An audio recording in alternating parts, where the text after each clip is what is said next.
नमस्कार साथियों, UPSC master में आपका स्वागत है। मित्रों, भारत में संसदात्मक शासन प्रणाली को स्वीकार किया गया है और भारत संघ का स्वरूप संघात्मक है। इन दोनों से ही संबंधित ज़्यादातर परीक्षाओं में प्रश्न पूछे जाते हैं और विगत वर्षों में पूछे भी गए हैं। इस वीडियो में हम उन प्रश्नों पर डिस्कस करेंगे जो विगत वर्षों में पूछे गए हैं।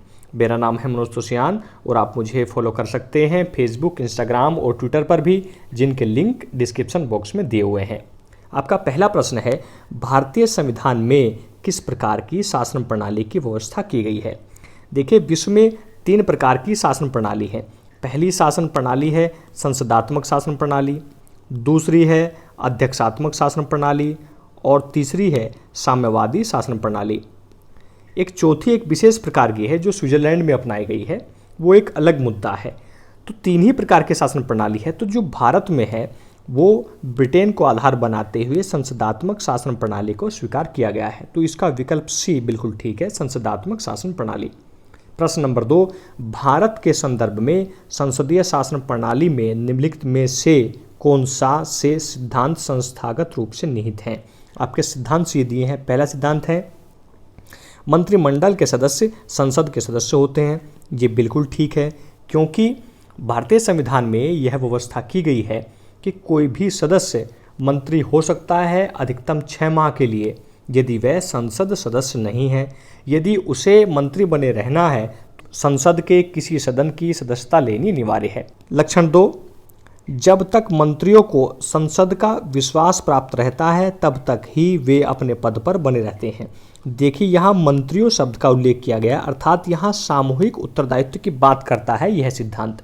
और संविधान में यह व्यवस्था की गई है कि मंत्री सामूहिक रूप से संसद के प्रति उत्तरदायी होंगे और व्यक्तिगत रूप से राष्ट्रपति के प्रति उत्तरदायी होंगे। यदि सिद्धांत 2 में मंत्री शब्द का उल्लेख होता तो सिद्धांत गलत हो जाता, तो यह भी बिल्कुल ठीक है।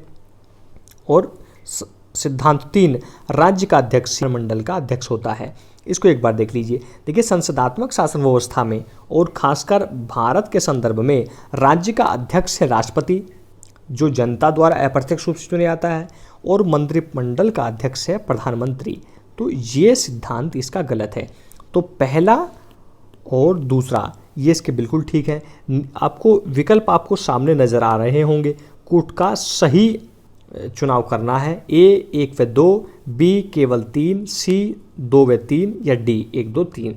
तो जो सही उत्तर है वो है केवल 1 व 2। नेक्स्ट, संसदात्मक शासन व्यवस्था में ए न्यायपालिका का कार्यपालिका पर नियंत्रण होता है, बी कार्यपालिका का न्यायपालिका पर नियंत्रण होता है, सी कार्यपालिका का विधायिका पर नियंत्रण होता है या डी विधायिका का कार्यपालिका पर नियंत्रण होता है। देखिए, सरकार के 3 अंग होते हैं। पहला अंग होता है विधायिका। विधायिका का जो कार्य होता है वो होता है विधि बनाना। फिर होता है कार्यपालिका, इसका कार्य होता है जो विधि बनी है उसका क्रियान्वयन कराना।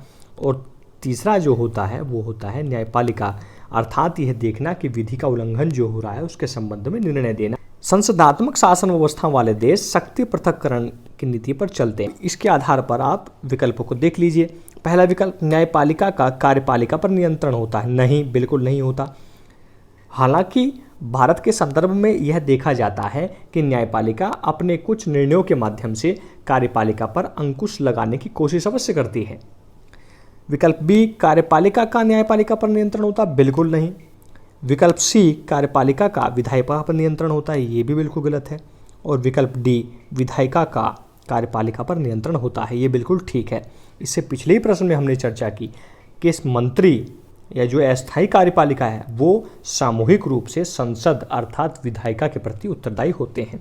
तो विकल्प डी इसका बिल्कुल ठीक है। नेक्स्ट, राष्ट्रपति पद्धति में समस्त कार्यपालिका की शक्तियां निहित होती हैं। तो बिल्कुल सामान्य सा प्रश्न है। विकल्प ए जो इसका उत्तर है राष्ट्रपति में, वो बिल्कुल ठीक है। नेक्स्ट, भारत में राजनीतिक व्यवस्था के मूलभूत लक्षण हैं। नंबर 1 देखिए, यह एक लोकतांत्रिक गणतंत्र है, बिल्कुल ठीक लक्षण है। विकल्प बी, इसमें संसदात्मक रूप की सरकार है, ये भी बिल्कुल ठीक लक्षण है। 3, सर्वोच्च सत्ता भारत की जनता में निहित है। आप जो है संविधान के प्रस्तावना को देखिए, उसमें उल्लेख मिलता है हम भारत के लोग। अर्थात शक्ति का स्रोत जनता है, यह स्पष्ट करता है भारतीय संविधान की प्रस्तावना। और लक्षण 4 देख लीजिए, यह एक एकीकृत शक्ति का प्रावधान करता है। नहीं, शक्तियाँ बटी हैं, यूनिफाइड अथॉरिटी यहाँ नहीं है, एक ही व्यक्ति में शक्ति नीति नहीं है, शक्ति का स्रोत जनता है और विकेंद्रीकरण की व्यवस्था लागू है, शक्तियाँ बटी हैं केंद्र राज्यों में। तो ये वाला जो लक्षण है ये बिल्कुल गलत है। 1, 2, 3 ये बिल्कुल ठीक है। तो आपको देखिए निम्नलिखित दिए गए कूटों में से सही का चुनाव करना है। तो इसका जो विकल्प बी है 1, 2 व 3 वो बिल्कुल ठीक है। नेक्स्ट, निम्नलिखित कथनों पर विचार कीजिए। पहला कथन है भारत एक लोकतांत्रिक राज्य की व्यवस्था करता है, बिल्कुल ठीक है। विकल्प 2, भारत एक प्रभुत्व संपन्न राज्य है, सोवरदिन स्टेट है, बिल्कुल ठीक है। 3, भारत में लोकतांत्रिक समाज है, ये भी बिल्कुल ठीक है। भारत एक कल्याणकारी राज्य है। कल्याणकारी राज्य से मतलब है अधिकतम जनसंख्या का अधिकतम कल्याण सुनिश्चित जो राज्य करे वही कल्याणकारी राज्य है। संविधान में स्पष्ट उल्लेख किया गया है नीति निर्देशक तत्वों में जो अधिकतम जनसंख्या के अधिकतम कल्याण की बात करते हैं। तो 1, 2, 3, 4 इसके चारों के चारों विचार या कथन बिल्कुल ठीक हैं। आपको सही कूट का चयन करना है तो इसका डी जो है सभी चारों ये बिल्कुल ठीक है। नेक्स्ट, निम्नलिखित में से कौन सी विशेषता भारतीय राजतंत्र की नहीं है? और एक संविधान संगत सरकार है, बिल्कुल ये विशेषता है। बी, लोकतांत्रिक सरकार है, ये भी बिल्कुल ठीक है। विकल्प सी, विधि का शासन है, भारतीय संविधान का अनुच्छेद 13 में इस प्रकार की व्यवस्थाएं की गई हैं। या विकल्प डी, सत्तावादी सरकार, ये भारतीय संविधान की विशेषता नहीं है। इसका जो सही उत्तर है वह है विकल्प डी, सत्तावादी सरकार। नेक्स्ट, कल्याणकारी राज्य का क्या उद्देश्य है? अधिकतम जनसंख्या का अधिकतम कल्याण सुनिश्चित करना ही कल्याणकारी राज्य का उद्देश्य है और भारतीय संविधान में जो नीति निर्देशक तत्व हैं उनमें इसी की व्यवस्था की गई है। तो विकल्प ए जो है अधिकतम जनसंख्या का अधिकतम कल्याण सुनिश्चित करना, ये इसका बिल्कुल ठीक उत्तर है। नेक्स्ट, निम्नलिखित कथनों में से कौन सा सही है? भारतीय संविधान अध्यक्षात्मक है।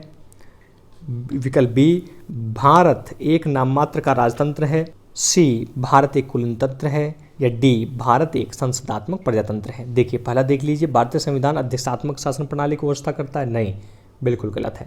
अध्यक्षात्मक शासन प्रणाली की व्यवस्था करता है यूएसए, इसका सबसे अच्छा उदाहरण है। और नाममात्र का राजतंत्र है, नहीं, बिल्कुल नहीं। एक कुलीन तंत्र है, अर्थात सैद्धांतिक रूप से तो यहाँ गणतंत्र है, लोकतंत्र है, कुलीन तंत्र नहीं है, तो ये भी बिल्कुल गलत है। भारत एक संसदात्मक प्रजातंत्र है, अर्थात संसदात्मक शासन प्रणाली को अपना गया है और स्वरूप लोकतंत्र है या प्रजातंत्र है, तो यही इसका बिल्कुल सही उत्तर है। तो विकल्प डी आपको चयन करना है। नेक्स्ट, भारत में राजनीतिक सत्ता का प्रमुख स्रोत है जनता, संविधान, संसद या राष्ट्रपति। देखिए संविधान में और उद्देशिका में यह स्पष्ट किया गया है कि हम भारत के लोग, तो संविधान की जो शक्ति का स्रोत ही है वो भी अपने आप में जनता ही है, तो जनता इसका बिल्कुल ठीक उत्तर है। नेक्स्ट, निम्नलिखित में से कौन सा एक अध्यक्षात्मक शासन प्रणाली का आधारभूत तत्व है?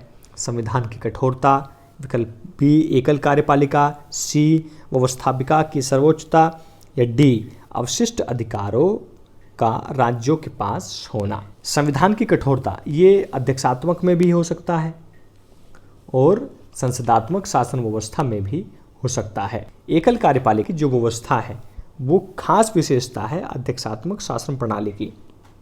व्यवस्थापिका की सर्वोच्चता ऐसा नहीं हो सकता है, कई बार संविधान भी सर्वोच्च हो सकता है। डी अवशिष्ट अधिकारों का राज्य के पास होना, ये केंद्र के पास होते हैं, तो विकल्प बी इसका बिल्कुल ठीक उत्तर है। नेक्स्ट, अध्यक्षात्मक शासन प्रणाली की विशेषता है नंबर 1, कार्यकारिणी का प्रमुख राष्ट्रपति होता है। बी, राष्ट्रपति अपने मंत्रिपरिषद का चयन स्वयं करता है। सी, राष्ट्रपति व्यवस्थापिका को भंग नहीं कर सकता। या विकल्प डी उपरोक्त सभी। तो अध्यक्षात्मक शासन प्रणाली में कार्यकारिणी का प्रमुख राष्ट्रपति ही होता है, बिल्कुल ठीक है। राष्ट्रपति अपने मंत्रिपरिषद का चयन भी स्वयं ही करता है, भी बिल्कुल ठीक है। व्यवस्थापिका को भंग नहीं कर सकता, जबकि भारत में या जो संसदात्मक शासन प्रणाली वाले देश है वहाँ ऐसी प्रकार की व्यवस्था होती है कि राष्ट्रपति विधायिका को भंग कर सकता है यदि प्रधानमंत्री उसे इस प्रकार का सुझाव दे, वो उसकी विवेकाधीन शक्ति में नहीं थे।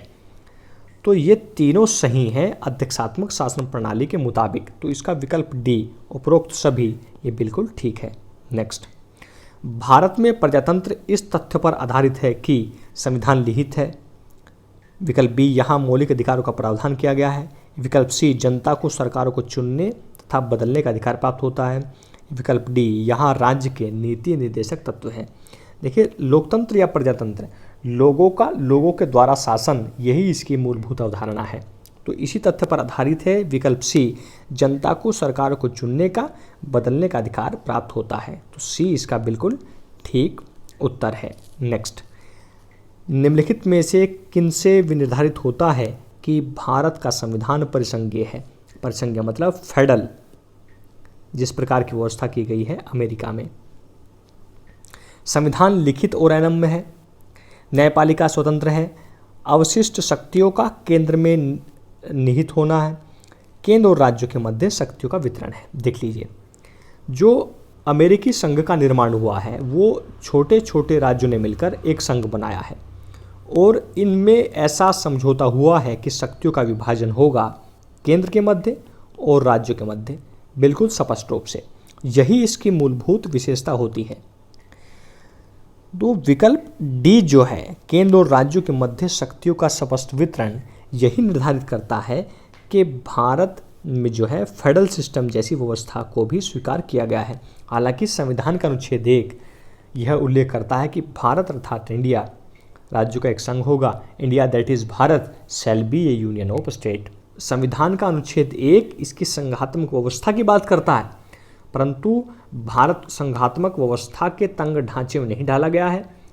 सामान्य परिस्थितियों में भारत एक संघात्मक स्वरूप को स्वीकार करता है, विशेष परिस्थितियों में यह एकात्मक रूप को भी ले लेता है। प्रश्न नंबर 17, भारतीय संविधान कैसा है? कठोर, विकल्प बी लचीला, न कठोर न लचीला, या डी अंशतः कठोर और अंशतः। कठोर से तात्पर्य होता है कि ऐसा संविधान जिसमें संशोधन करना बहुत ही ज़्यादा मुश्किल हो। लचीले से तात्पर्य होता है कि इतना आसान हो कि जल्दी से हो जाता हो।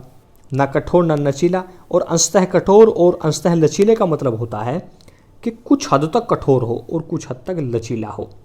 भारतीय संविधान में यदि संशोधन करना है तो व्यवस्था की गई है कि वह या तो संसद के बहुमत से होता है, कुछ प्रावधान ऐसे हैं, और कुछ ऐसे हैं कि जो संघीय व्यवस्था को प्रभावित करते हैं, उसमें संसद में बहुमत होना भी जरूरी है और आधे राज्यों की विधानसभा द्वारा भी उसको सहमति मिलनी आवश्यक है। तो इस प्रश्न का जो सही उत्तर है वो है डी, अंशतः कठोर और अंशतः लचीला। नेक्स्ट, भारत की संसदीय शासन प्रणाली व ब्रिटेन की संसदीय शासन प्रणाली में अंतर का मूल बिंदु क्या है? पहला सामूहिक उत्तरदायित्व, दूसरा न्यायिक समीक्षा, तीसरा द्विसदनात्मक व्यवस्थापिका, या चौथा वास्तविक व नाम मात्र की कार्यपालिका। देखिए, सामूहिक उत्तरदायित्व ब्रिटेन की संसद में भी है, भारत में भी है। दूसरा न्यायिक समीक्षा, देखिए न्यायिक समीक्षा का जो सिद्धांत है या जो विशेषता है वो भारत ने स्वीकार की है अमेरिका से, जबकि ब्रिटेन की संसद के बारे में ऐसा कहा जाता है कि वह पुरुष को महिला और महिला को पुरुष बनाने के अलावा कुछ भी कर सकती है। वहाँ की संसद सर्वोच्च है, वहाँ न्यायपालिका को जुडिशियल रिव्यू का अधिकार प्राप्त नहीं है। तो और यही अंतर का मुख्य बिंदु है। द्विसदनात्मक व्यवस्थापिका, वास्तविक और नाममात्र की कार्यपालिका जैसी विशेषताएं भी ब्रिटेन की संसदीय शासन प्रणाली में विद्यमान है। तो जो इसका विकल्प बी है, न्यायिक समीक्षा, जुडिशियल रिव्यू, वो बिल्कुल ठीक उत्तर है। नेक्स्ट, निम्नलिखित कथनों पर विचार कीजिए और अंत में दिए गए कूटों का सही चयन कीजिए। भारत के संविधान में एक संघीय प्रणाली का प्रावधान किया गया है, बिल्कुल ठीक है। भारत का संविधान का अनुच्छेद 1 यह उल्लेख करता है भारत अर्थात इंडिया राज्यों का एक संघ होगा, और इसका कारण आर उसने एक बहुत शक्तिशाली केंद्र की रचना की है। यह भी बिल्कुल सही है, परंतु कथन की व्याख्या कारण नहीं कर रहा है। तो इसलिए विकल्प 2 दोनों ए आर सही हैं, परंतु आर ए का सही स्पष्टीकरण नहीं है, क्योंकि भारत संघ है परंतु पूर्ण संघ नहीं है और इसमें एक शक्तिशाली केंद्र की भी रचना की गई है। प्रश्न नंबर 20, भारत में संघ व्यवस्था से संबंधित निम्नलिखित कथनों में से कौन सा सही है? कथन नंबर 1, संविधान शासन की मूल संरचना के लिए एक संघीय प्रणाली की व्यवस्था करता है, बिल्कुल ठीक है। एकात्मक झुकाव का उसमें सशक्त मिश्रण है, बिल्कुल ठीक है। दोनों संघ तथा राज्य विधायिकाएं प्रभुता संपन्न है, ये गलत है, क्योंकि संचार, रक्षा, विदेशी मामले ये जो देखता है वो सेंटर ही देखता है, संघ देखता है, राज्य नहीं देखते। और चौथा, विधायिका, वित्तीय और न्यायिक शक्तियाँ संघ तथा उनकी इकाइयों के मध्य विभाजित हैं। देखिए, विधायिका और वित्त संबंधी मामले संघ और राज्यों में विभाजित हैं, परंतु न्यायिक शक्तियाँ विभाजित नहीं हैं। भारतीय संविधान में एकल न्यायपालिका का प्रावधान किया गया है। इसका तीसरा और चौथा कथन जो है वो बिल्कुल गलत है, 1 और 2 बिल्कुल सही है। तो सही कूट का चयन करना है, तो इसका कूट बी केवल 1 व 2 बिल्कुल सही है। नेक्स्ट, सही विकल्प का चयन कीजिए। भारत का राष्ट्रपति प्रोक्तः है, यह अप्रत्यक्ष रूप से निर्वाचित होता है, बिल्कुल ठीक है। इसका कारण, भारत में संसदीय प्रणाली को गणतंत्रवाद के साथ जोड़ा गया है। देखिए, कथन भी ठीक है, कारण भी ठीक है, तो इसका विकल्प 1 बिल्कुल सही है, जो कहता है कि दोनों ए और आर सही हैं और आर ए का सही स्पष्टीकरण करता है। नेक्स्ट, सही विकल्प का चयन कीजिए। कथन है, राजनीतिक दल लोकतंत्र के जीवन रक्त होते हैं, कारण लोग खराब शासन के लिए सामान्यतः राजनीतिक दलों को कोसते हैं, तो इसका भी विकल्प 1 बिल्कुल ठीक है। दोनों ए और आर सही हैं और आर ए का सही स्पष्टीकरण है। नेक्स्ट, सही विकल्प का चयन कीजिए। कथन ए, भारत में संघवादिता व्यवहारिक नहीं है, कारण आर, भारत एक संघीय राज्य नहीं है। देखिए, कथन पर यदि बात की जाए, भारत में एक संघवादिता व्यवहारिक नहीं है। देखिए, हालांकि भारत का संविधान का अनुच्छेद 1 यह उल्लेख करता है कि भारत अर्थात इंडिया राज्यों का एक संघ होगा, परंतु फिर भी कुछ ऐसे लक्षणों को शामिल किया गया है जो इसका झुकाव एकात्मक व्यवस्था वाले देशों की तरफ करते हैं, जैसे एकल नागरिकता है, एकल न्यायपालिका है। आपातकाल में देखने को मिलता है कि संघ का स्वरूप एकात्मक हो जाता है, संघात्मक व्यवस्था टूट जाती है।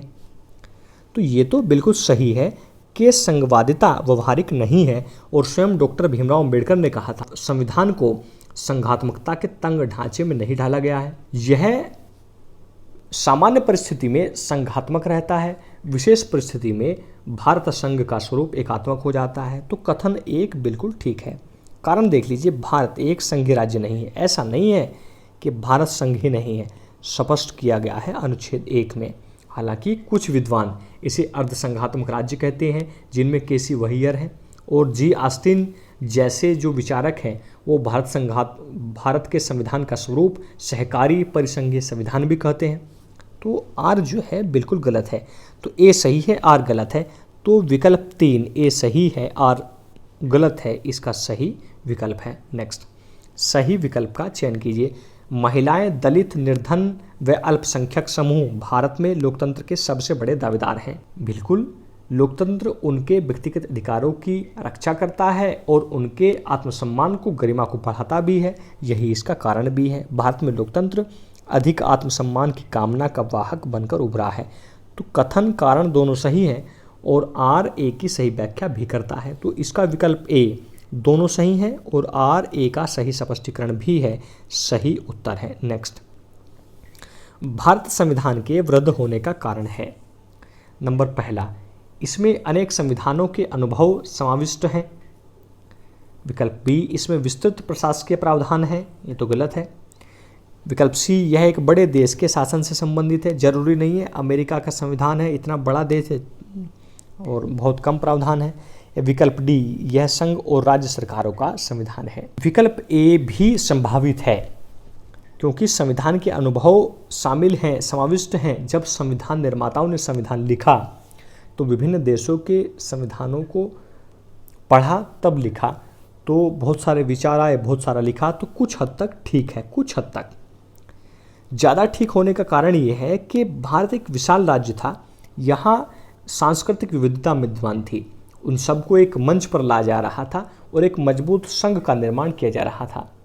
तो डॉक्टर भीमराव अंबेडकर ने यह स्पष्ट कर दिया था अनुच्छेद 1 को लिखते ही कि अमेरिका को गृह युद्ध लड़ना पड़ा था यह सिद्ध करने के लिए कि उनका संघ अविनाशी है। हम यहीं स्पष्ट कर देते हैं कि भारत संघ अविनाशी है, राज्यों को इससे पृथक होने का कोई अधिकार नहीं है। तो इसलिए संघ और राज्य के संबंध में जो प्रावधान हैं वो संविधान में पहले ही स्पष्ट कर दिए गए थे। यही इसके विशाल होने का मूल कारण भी बना।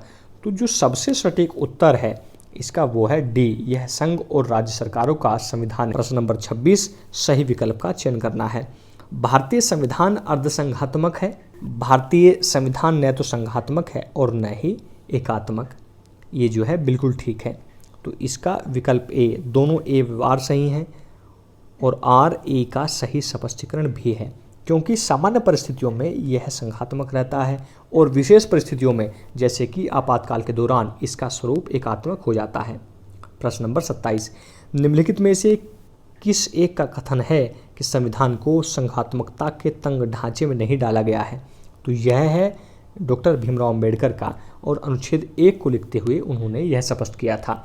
प्रश्न नंबर 28, भारतीय राजनीतिक पद्धति के बारे में निम्नलिखित में से कौन सा सही नहीं है? विकल्प 1, धर्मनिरपेक्ष राज्य, ये बिल्कुल सही है। विकल्प बी, संसदीय पद्धति की सरकार, ये भी बिल्कुल ठीक है। विकल्प सी, संघीय नीति संघात्मक स्वरूप वाली सरकार, ये भी बिल्कुल ठीक है।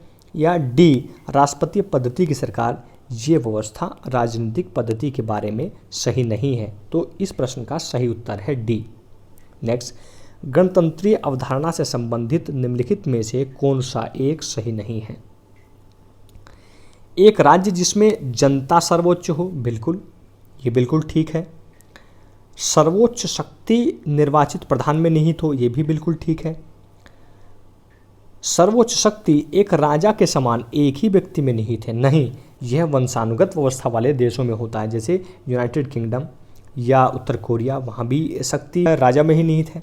या डी, एक ऐसी सरकार जो जनता द्वारा निर्वाचित प्रतिनिधियों की हो, ये भी लोकतंत्र में होता है।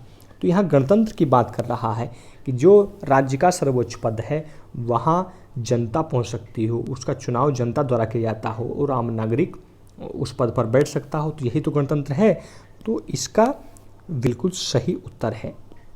नेक्स्ट, प्रश्न नंबर 30, संवैधानिक सरकार वह है जो नंबर 1, जो राज्य की सत्ता के हित में व्यक्ति की स्वतंत्रता पर प्रतिबंध लगाती हो। देखो, इसको ध्यान से देखना है। राज्य की सत्ता के हित में व्यक्ति की स्वतंत्रता पर प्रतिबंध लगाती हो। देखिए, यदि राज्य के हित में प्रतिबंध लगाती तो ये विकल्प बिल्कुल ठीक होता।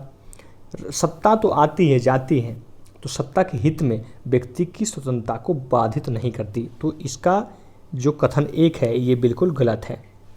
जो व्यक्ति की स्वतंत्रता के हित में राज्य की सत्ता पर प्रभावकारी प्रतिबंध लगाती है, बिल्कुल ठीक है। मौलिक अधिकारों की व्यवस्था की गई है वो राज्य की सत्ता पर प्रभावकारी प्रतिबंध लगाते हैं। और यदि विकल्प ए को आपको सही देखना है तो आप देख लीजिए आपातकाल। आपातकाल में राज्य की संप्रभुता खतरे में पहुंचती है या कुछ और विडंबनाएं आती हैं, तो उसमें यदि राज्य के हित में ये बात होती तो राज्य जो है विभिन्न मौलिक अधिकारों को बाधित कर देता है। तो इसका जो कथन बी है यही केवल ठीक है और ये वाला विकल्प बिल्कुल ठीक है। नेक्स्ट, सही विकल्प का चयन कीजिए। भारत की संघात्मक संरचना का मुख्य उद्देश्य इसकी बहुआयामी विविधताओं में से एक राष्ट्र का निर्माण करना और राष्ट्रीय एकता को संरक्षित करना था। कारण विविधताओं के समंजन से एक सशक्त न कि कमजोर भारतीय राष्ट्रीयता का निर्माण हुआ है। तो बिल्कुल पढ़ने से ही स्पष्ट है कि दोनों सही हैं और आर ए का सही स्पष्टीकरण है। नेक्स्ट, भारतीय संघवाद को सहकारी संघवाद किसने कहा है? जी ऑस्टिन ने, जबकि इसे अर्ध संघात्मक राज्य कहा है के सी वहियर ने। मुझे आशा है कि सारे प्रश्न आपको सही से समझ में आ गए होंगे। ये वो प्रश्न हैं जो पीछे यूपीएससी या स्टेट पीएससी में पूछे जा चुके हैं। इस संबंध में आपका जो भी डाउट्स है तो आप उसको कमेंट सेक्शन में ज़रूर लिखिए। Thanks for watching. जय हिंद, जय भारत, महाशक्ति भारत।